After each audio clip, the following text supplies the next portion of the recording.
Hey, what's going on? My name's Coach Lee Hopkins. My pronouns are he, him, his, and you're listening to the Patterns of Possibility podcast.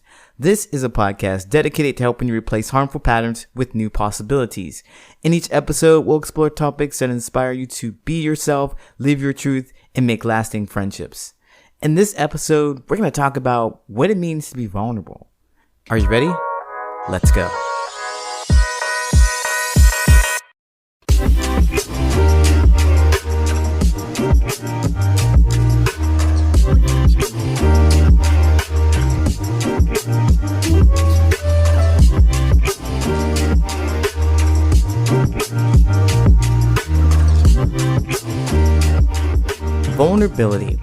Vulnerability doesn't mean that when you open up, it's a dirty little secret that you're sharing with someone. Being vulnerable means that you sharing anything that you express deep interest in. So anything that you're emotionally invested in, sharing that with another person is being vulnerable. So we do this in some level on every day. We're vulnerable with people on some level, but to build these deep, rich, and close relationships with others, we need to be vulnerable about the things that we hold deep emotional attachment to. We need to share those things. And those vulnerabilities may be things like your hopes, your dreams, your history, your wants, your needs.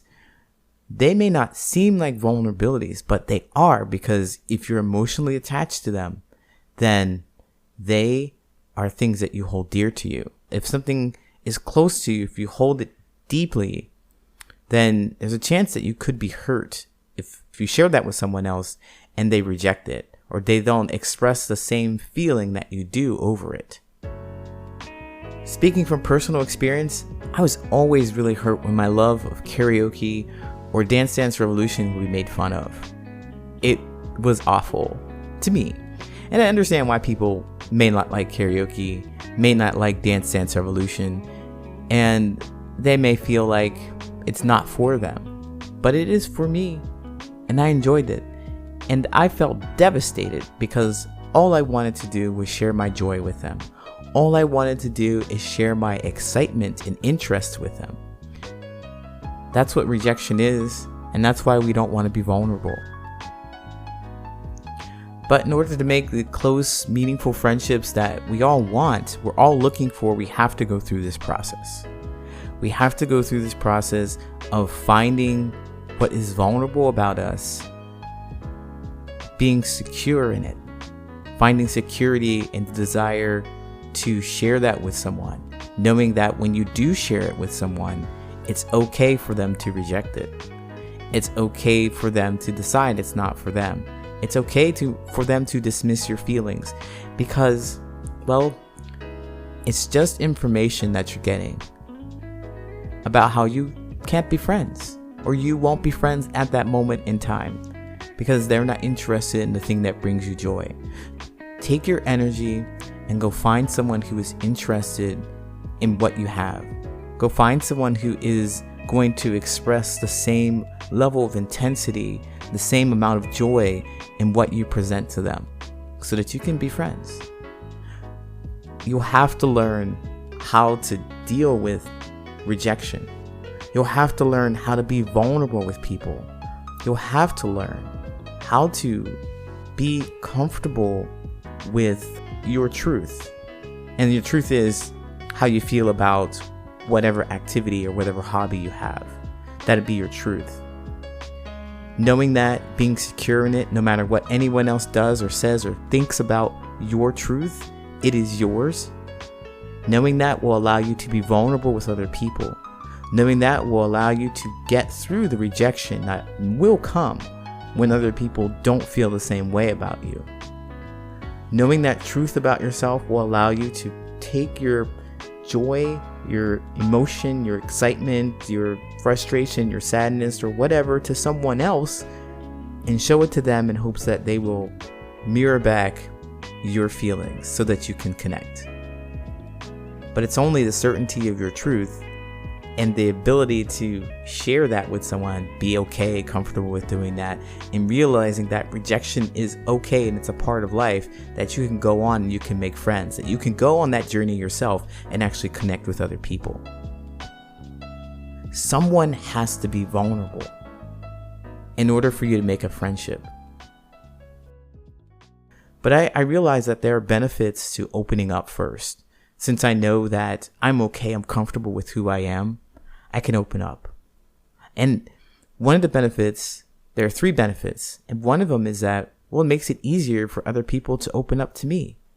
When I share something, it gives them an opportunity to reject me. I put myself out there because I know that it's okay if they do. I'm going to be fine. They don't have to take that risk. But if I do, that gives them an opportunity to say, well, they showed their cards first. Maybe I can share a little bit about me, whatever makes them safe and comfortable. So essentially, I create a little bit of a safe space when I open up, when I'm a little vulnerable with them. And then the second one is, well, I get to see who they really are.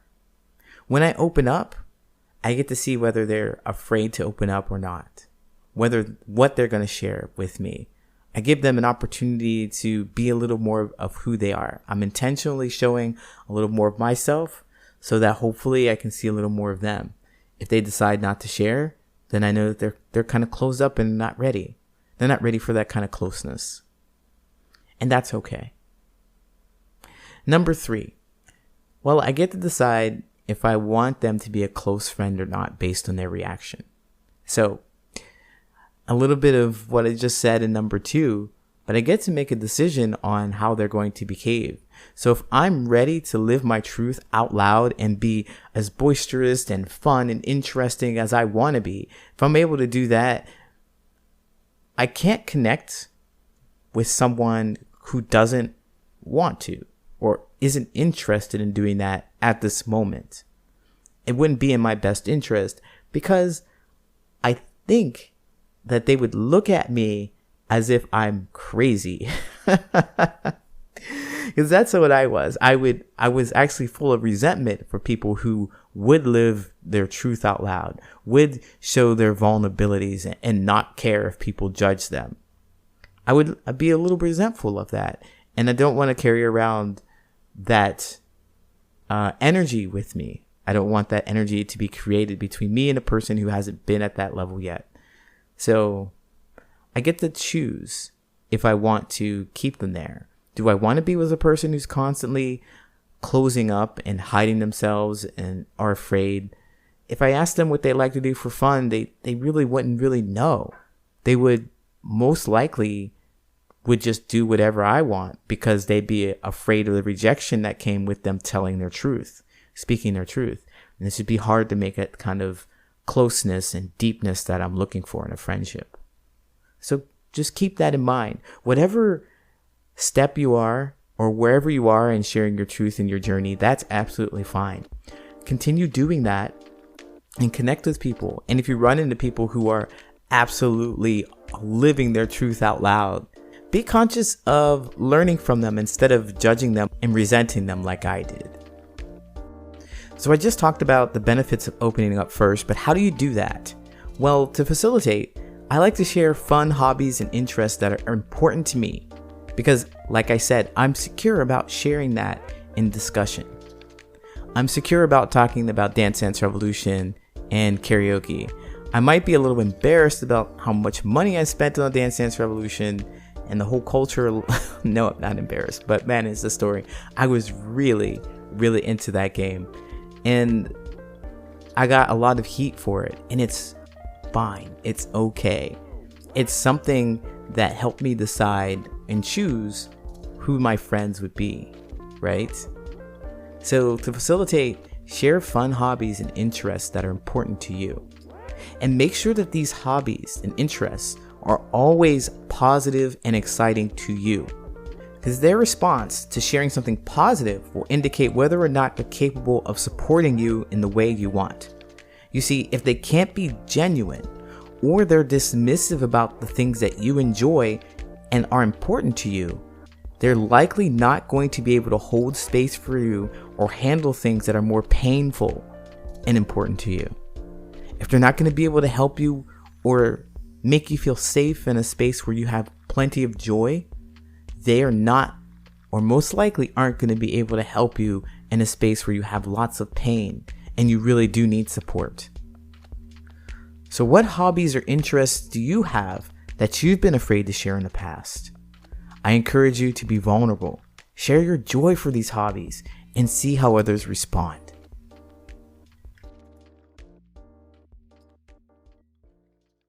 I'll be right back with the Answer Reddit friendship advice question. This week's Reddit friendship advice question is what to do. I can't even believe I'm writing this on Reddit. My best friend and I got into a fight recently while we'd been drinking at her bachelorette party. I said some things to her I didn't mean, and I don't want to blame the alcohol, but it sure didn't help. It was a night of drama with the whole group prior, and what led to this just made me snap. I had no intention of this happening. I don't care to go into details of what went down, but I said hurtful things I didn't mean. Her wedding is in October, and she barely talks to me at all unless we see each other in person. Then it's like old times. I'm trying to let her heal, but it's hard when I have life events I want to involve her in and life events for her that I'm supposed to be a part of. I know what I did was wrong. I know I said hurtful things. I have apologized and I've even tried to give her space. But recently she's removed me off things without telling me. I know it's selfish of me to say because I hurt her, but while she's in the process of healing, she's hurting me and making me regret having her in my wedding and as my son's godparent. What do I do? What do I do? Oh man, this is a tough one. This is tough. But I chose this, I think. But I see that there's a lot of stuff going on here. And unfortunately, you are dealing with some difficulty with, being open and telling the truth of how things went down. So I'd be curious about what's going on with the truth. It sounds like, so let me back up here, because it sounds like you really want her to get over it. You just want her to get over it so that you can be friends again. And whatever impact that you've had, we want her it seems like we just want her to forget about it.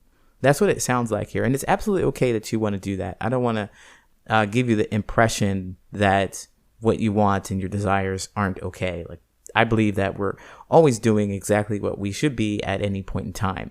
We just do what we do. We just want to pay attention to what the impact is and the consequences are. Okay. And that's all I'm saying here. So it really does seem like you want her to get over it and start allowing things to be as they were. Imagine, though, that things are as they were. There is something brewing underneath the surface. There's something that you and your friend do not connect on that has been brought to light with alcohol and some, I guess alcohol is liquid courage, right? Some liquid courage has brought it to life. There's something that you have been holding on to emotionally intensely and has been afraid to share with your friend, and it, boom, have just come out. Or maybe it was something that you have been holding on to intensely emotionally and you shared with your friend and it had been ignored. And either way, I'm looking at the point in which you had a whole night of drama. Something happened there that has been present in your relationship in the past. And what I'm getting at is that it has finally been brought to light, and getting over it may not be something that can happen because it was always there. It has always been there, and it's just become more intensely emotional. And now that we've reached this point of where it's exposed to everyone sees it, its vulnerability, I think the best thing to do would be to address that point. You didn't go into detail about what happened, and I definitely appreciate it because sometimes you can get bogged down to the details. But I wonder, what is it specifically that drove you to say those nasty things, those hurtful things to your friend? Because we can't undo that emotional pain, but I believe that she really wants you to know how she feels, just like you wanted her to know how you felt in that moment.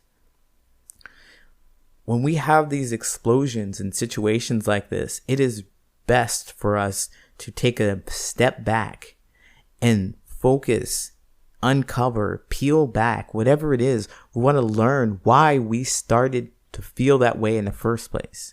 What behaviors made you feel angry in the first place? Track those back.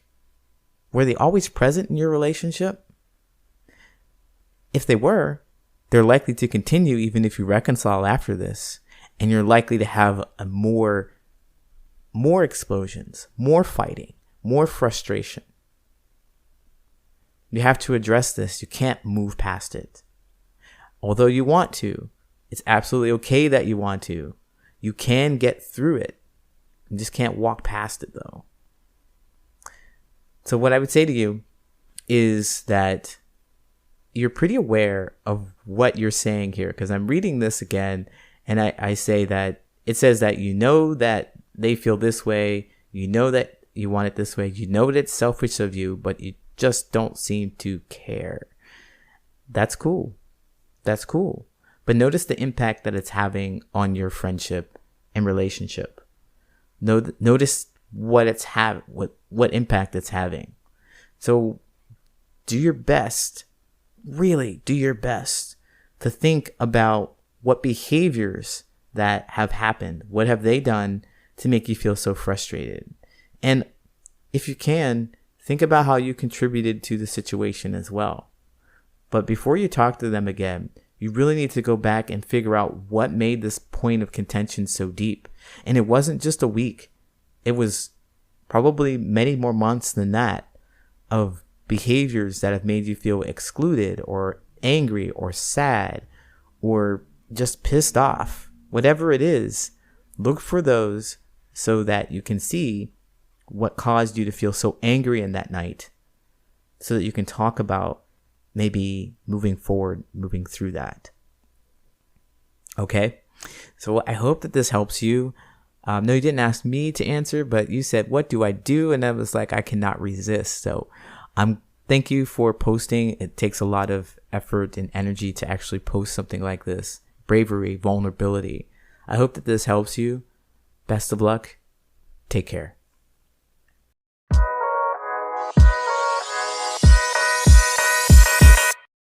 My name is Coach Lee Hopkins, and you have been listening to the Patterns of Possibility podcast.